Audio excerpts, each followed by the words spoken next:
Canada के Alberta में अभी अभी G7 समिट खत्म हुआ है और सच कहूँ तो ये थोड़ा गड़बड़ था।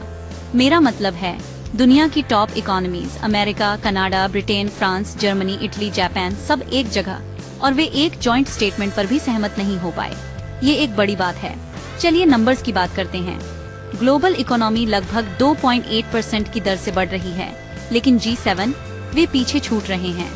US 2.2% तक धीमा हो रहा है।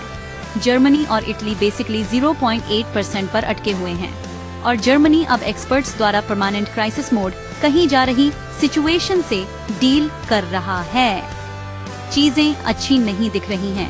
ट्रेड टेंशन बहुत ज्यादा। US ने ट्रम्प युग के टैरिफ्स को 2 गुना कर दिया। स्टील और ऑटो पर 25%, बाकी लगभग हर चीज पर 10% और केवल चाइना के खिलाफ नहीं बल्कि G7 के सहयोगियों के खिलाफ भी। कनाडा गुस्से में है। UK और यूरोप भी खुश नहीं है। यह दोस्तों के, खैर दुश्मनों में नहीं, बल्कि निश्चित रूप से फ्रेंडलीज में बदलने का एक क्लासिक केस है।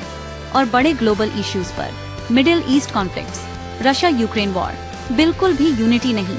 US तो समिट से जल्दी निकल भी गया, बाकी 6 को स्क्रैम्बलिंग छोड़ते हुए।